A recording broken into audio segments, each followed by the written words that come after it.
about 10 days after 9/11, I went through the Pentagon and I saw Secretary Rumsfeld and Deputy Secretary Wolfowitz. I went downstairs just to say hello to some of the people on the Joint Staff who used to work for me, and one of the generals called me and he said, "Sir, you got to come in. You got to come in and talk to me a second." I said, "Well, you're too busy." He said, "No."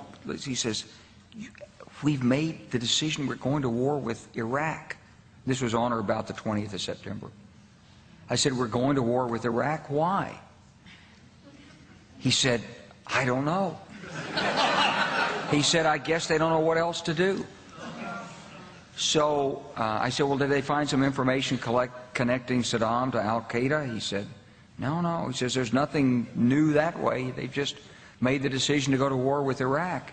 He said, "I guess it's like we don't know what to do about terrorists, but we've got a good military and we can take down governments." And he said, "I guess if the only tool you have is a hammer, every problem has to look like a nail."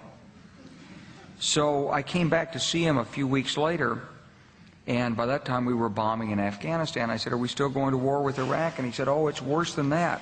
He said, he reached over on his desk, he picked up a piece of paper, and he said, I just got this down from upstairs," meaning the Secretary of Defense's office, today, and he said, "This is a memo that describes how we're going to take out 7 countries in 5 years, starting with Iraq and then Syria, Lebanon, Libya, Somalia, Sudan, and finishing off Iran." The truth is about the Middle East is, had there been no oil there, it would be like Africa. Nobody is threatening to intervene in Africa. The problem is the opposite. We keep asking for people to intervene and stop it. And there's no question that the presence of petroleum throughout the region has sparked great power involvement.